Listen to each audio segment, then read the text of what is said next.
محاولة تقدم التلاعب، روما عداه، حمد الله سدد، حمد الله سجل في كل مرة. كيف لا يظهر وهو الكبير، كيف لا يظهر وهو الهداف، وهو الهداف. حمد الله عبد الرزاق يسجل ويقدمهم، ويظهر دائما، يظهر دائما ليسجل الأهداف ويقدم الأفراح. إنه عبد الرزاق.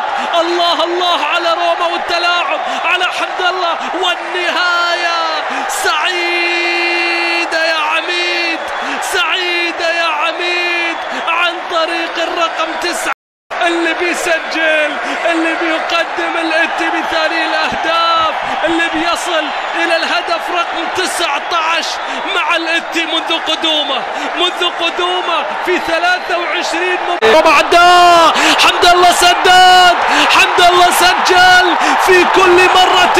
كيف لا يظهر وهو الكبير، كيف لا يظهر وهو الهداف، وهو الهداف. إنه عبد الرزاق. حمد الله يا ناس، حمد الله، حمد الله يا إنتي. الجزاء عند حمد الله.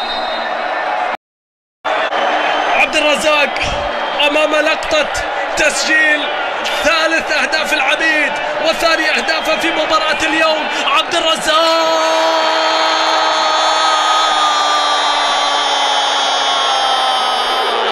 عاد لكم الهداف الكبير ليزاول مهنته المفضلة، مهمته المحببة.